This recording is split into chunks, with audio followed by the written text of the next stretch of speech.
Hi everybody, welcome to the YouTube channel of Government Girls College Taranagar once again।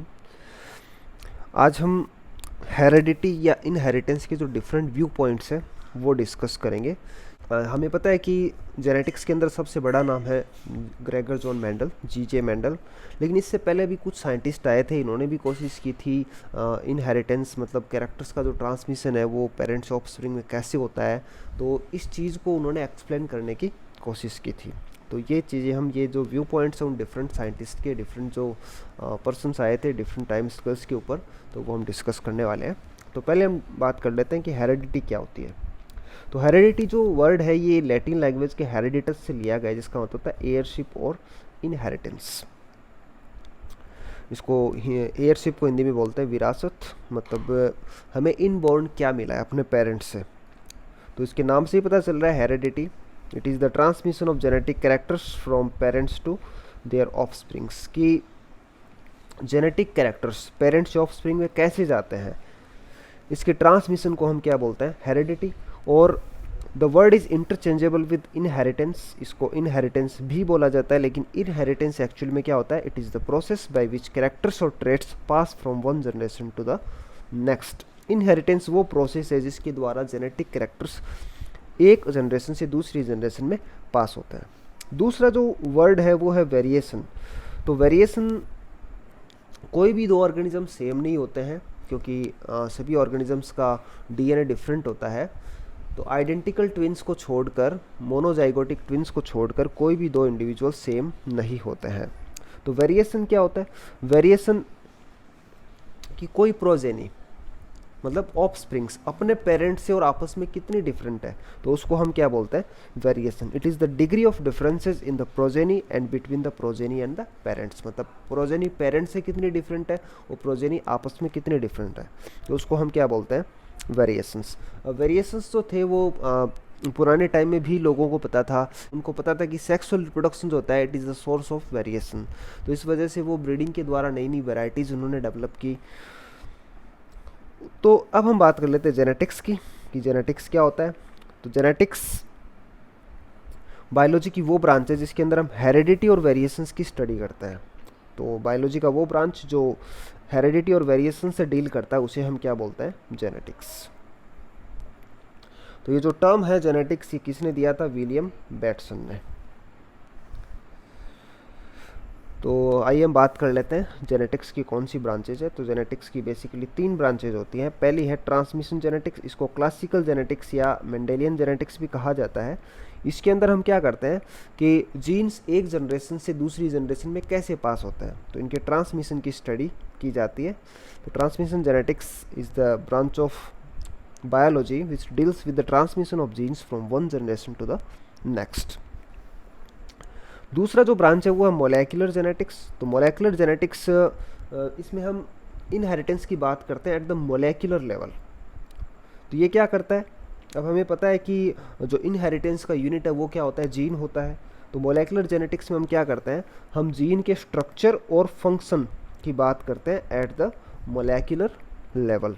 तो मैं आपको simply बता दूं कि जो ट्रांसक्रिप्शन, ट्रांसलेशन, रेप्लिकेशन, तो ऐसी जो चीज़ें होती हैं, ट्रांसलेशन का रेगुलेशन, ट्रांसक्रिप्शन का रेगुलेशन, तो ये सारी चीज़ें हम किसके अंदर पढ़ते हैं, मोलेकुलर जेनेटिक्स के अंदर।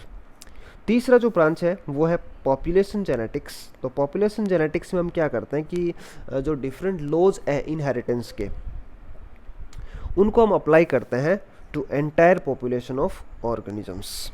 सो इस टाइप से तीन टाइप की ब्रांचेज होती है जेनेटिक्स की।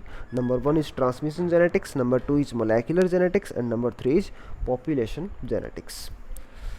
अब हम मेंडल से पहले की जो साइंटिस्ट थे उनकी बात कर लेते हैं कि ये हेरिडिटी या इनहेरिटेंस के बारे में क्या सोचते थे, इन्होंने कैसे एक्सप्लेन किया।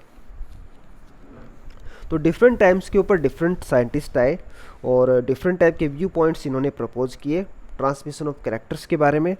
तो इन्हें हम थियरीज ऑफ ब्लेंडिंग इनहेरिटेंस भी कहते हैं। थियरीज ऑफ ब्लेंडिंग इनहेरिटेंस ऐसा इसलिए क्योंकि इनका मानना था कि ऑफस्प्रिंग के अंदर जो भी कैरेक्टर्स आते हैं तो वो आते हैं पेरेंट से, और पेरेंट के जो कैरेक्टर होते हैं वो आपस में ब्लेंड हो जाते हैं, आपस में मिक्स हो जाते हैं। तो इस प्रकार इनको क्या बोला गया, थियरीज ऑफ ब्लेंडिंग इनहेरिटेंस। तो जो पहली जो थियरी है वो है मोइस्ट वेपर थियरी। तो मोइस्ट वेपर थियरी दी थी very famous mathematician Pythagoras. Pythagoras ने क्या बताया कि कोइटस के दौरान, इंटरकोर्स के दौरान मेल की बॉडी के सारे पार्ट से मोइस्ट वेपर निकलती है, और ये वेपर क्या करती है, फीमेल के वूम्ब के अंदर, फीमेल के गर्भ के अंदर एक सिमिलर बॉडी का फॉर्मेशन करती है।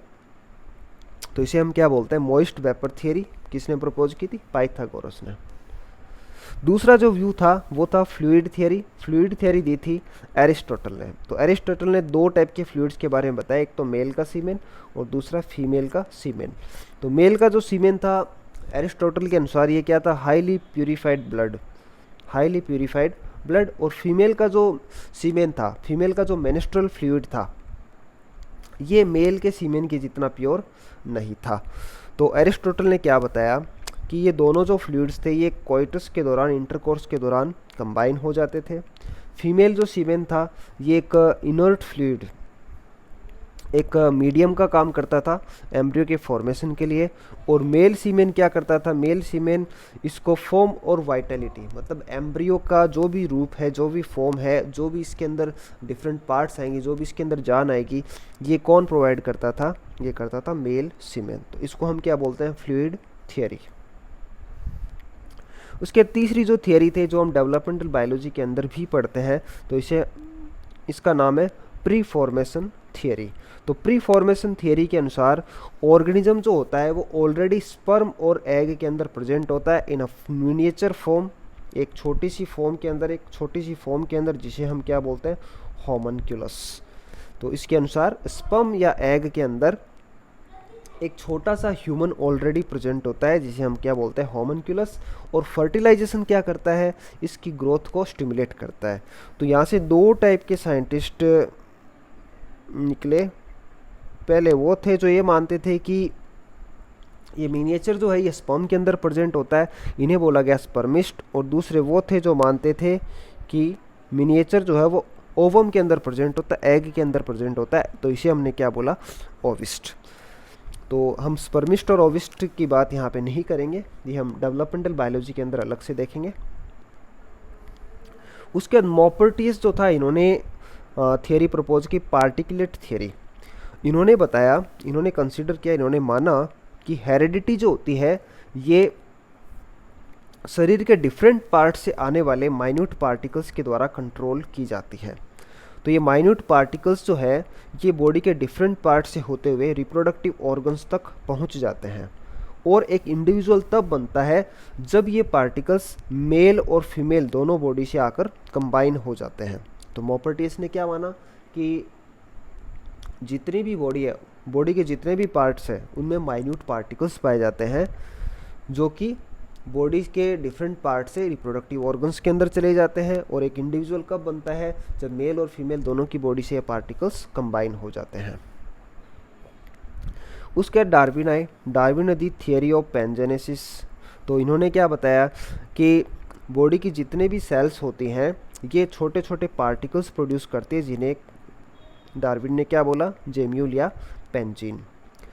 इस जेम्यूल के अंदर, इस पेंजीन के अंदर दोनों पेरेंट के कैरेक्टर्स होते हैं और वेरिएशंस भी प्रेजेंट होते हैं। जितने भी जेम्यूल्स होते हैं बॉडी के अंदर ये सारे के सारे कलेक्ट होकर गैमिट के अंदर चले जाते हैं, और गैमिट से किस में चले जाते हैं, जाइगोट के अंदर। अब ये जेम्यूल्स जाइगोट के अंदर क्या करते हैं, एम्ब्रियो के डिफरेंट पार्ट्स के फॉर्मेशन को, उनकी ग्रोथ को गाइड करते हैं, उनकी ग्रोथ के फॉर्मेशन को स्टिमुलेट करते हैं, जिससे कि एक ऑफस्प्रिंग का फॉर्मेशन होता है। उसके बाद अगला जो थियरी है वो वीजमान ने दिया। वीजमान की थियरी को हम बोलते हैं theory of continuity of germ plasm. तो वीजमान ने माइस के ऊपर एक्सपेरिमेंट किया था, और इन्होंने थियरी ऑफ एक्वायर्ड कैरेक्टर्स का खंडन किया था। तो वीजमान की थ्योरी को हम बोलते हैं थ्योरी ऑफ जर्म प्लाज्म। तो इन्होंने बताया कि जर्म सेल्स का प्रोटोप्लाज्म, जिसको इन्होंने क्या नाम दिया, जर्म प्लाज्म। तो जर्म प्लाज्म इमॉर्टल होता है, मतलब इसकी कभी डेथ नहीं होती है, कभी नहीं मरता है, और एक जनरेशन से दूसरी जनरेशन के अंदर ये पास होता रहता है। कॉन्ट्रेरी टू दिस, सोमेटोप्लाज्म जो होता है, मतलब सोमेटिक सेल्स का जो प्रोटोप्लाज्म है ये मॉर्टल होता है, और जब ऑर्गेनिज्म की डेथ हो जाती है तब ये भी पेरिश हो जाता है, ये भी ख़त्म हो जाता है। तो इस प्रकार हमें पता है कि जो मेंडल थे, इन्होंने तो पी प्लांट के ऊपर क्रॉस किए थे, और इन्होंने बताया था कि कुछ फैक्टर्स होते हैं जो कि कैरेक्टर्स को गवर्न करते हैं पेरेंट से ऑफस्प्रिंग के अंदर। ये फैक्टर्स क्या करते हैं कि जो भी ट्रेट्स होते हैं उनके कैरियर होते हैं, ट्रेट्स को एक जनरेशन से दूसरी जनरेशन में कैरी करने का काम करते हैं। तो ये बात बताई थी मेंडल ने, और हमें पता है कि मेंडल ने जो basic principles of inheritance propose किए थे, जो कि इनहेरिटेंस का बेसिस बनाते हैं, जेनेटिक्स का बेसिस बनाते हैं। लेकिन जो मेंडल से पहले के जो साइंटिस्ट आए थे, इनके व्यूज़ डिफरेंट थे। इनको जो बेसिक जो साइंस है इनहेरिटेंस की या जो जेनेटिक्स की, इनको नहीं पता था। तो डिफरेंट टाइम्स के ऊपर डिफरेंट टाइप की थियरीज प्रपोज की गई। That's all we have in this video. Thank you so much.